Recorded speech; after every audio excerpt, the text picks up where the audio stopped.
এই সংস্কার যদি আমরা ঠিক মতো না করতে পারি, আমরা কখনোই এই বাংলাদেশের কোনো মানুষই তাদের সামনে মুখ দেখাতে পারবে না।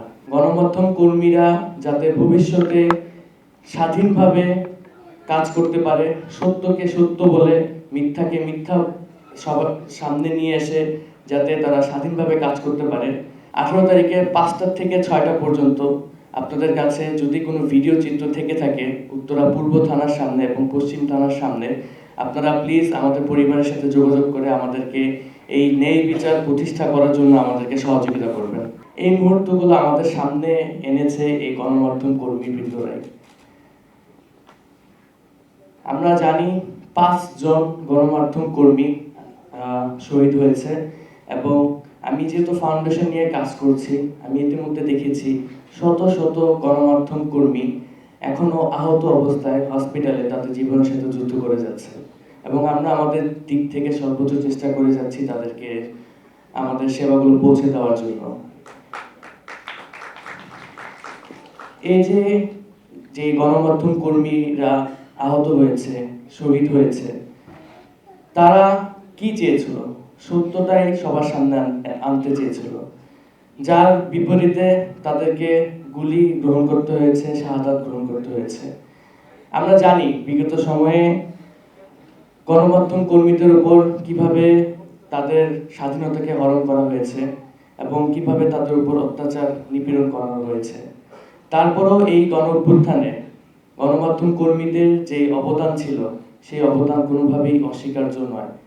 গণমাধ্যম কর্মীরা না থাকলে আমরা এই চেতনা, আবু সাঈদের যে প্রসারিত হাতের মুহূর্ত, এরকম হাজারো মুহূর্ত আমরা পেতাম না এবং সেগুলো থেকে আমরা অনুপ্রাণিত হয়ে এই গণ-অভ্যুত্থানকে সফল করতে পারতাম না।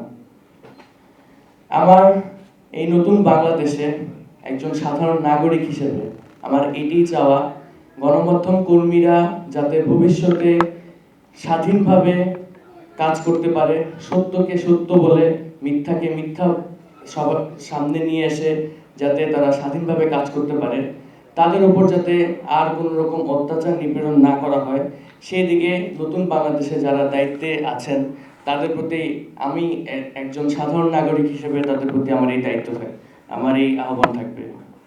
আরেকটি বিষয়, সেটি আমার ব্যক্তিগত বিষয়, যেটি আপনাদের সকল গণমাধ্যম কর্মীদের সামনে আমি অনুরোধ করতে চাই।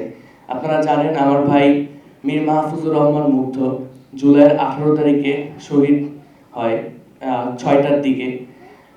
আমরা তার কেসটি এখন পর্যন্ত ফাইল করিনি, যার কারণ হলো আমরা চাই যে কোনো নিরপরাধ ব্যক্তি যাতে মুগ্ধর জন্য কোনো হেনস্থার শিকার না হয়। যার পরিপ্রেক্ষিতে আমরা নিজেরাই নিজেদের উদ্যোগে বিভিন্ন প্রমাণ তথ্য জোগাড় করে যাচ্ছি।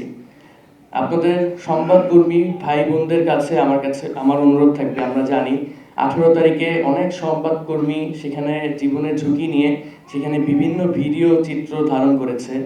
18 তারিখে 5টা থেকে 6টা পর্যন্ত আপনাদের কাছে যদি কোনো ভিডিও চিত্র থেকে থাকে উত্তরা পূর্ব থানার সামনে এবং পশ্চিম থানার সামনে, আপনারা প্লিজ আমাদের পরিবারের সাথে যোগাযোগ করে আমাদেরকে এই ন্যায় বিচার প্রতিষ্ঠা করার জন্য আমাদেরকে সহযোগিতা করবেন।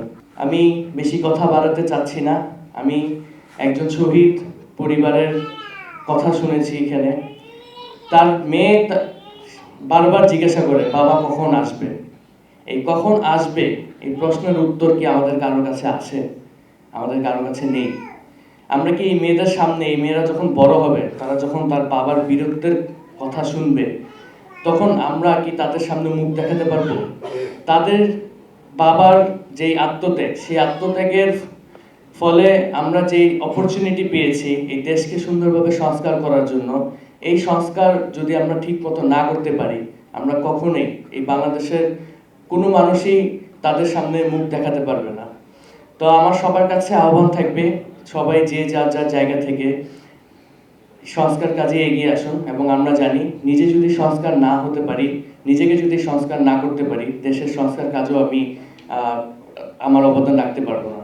আমি আমার বক্তব্য শেষ করতে চাই একটি মেসেজ দিয়ে, নিজেকে সংস্কার করে নিজেদের যার যার জায়গা থেকে নিজেদের মন মানসিকতা সহ সবকিছু সংস্কার করে যার যার জায়গা থেকে দেশের সংস্কারের জন্য আমরা এগিয়ে আসি।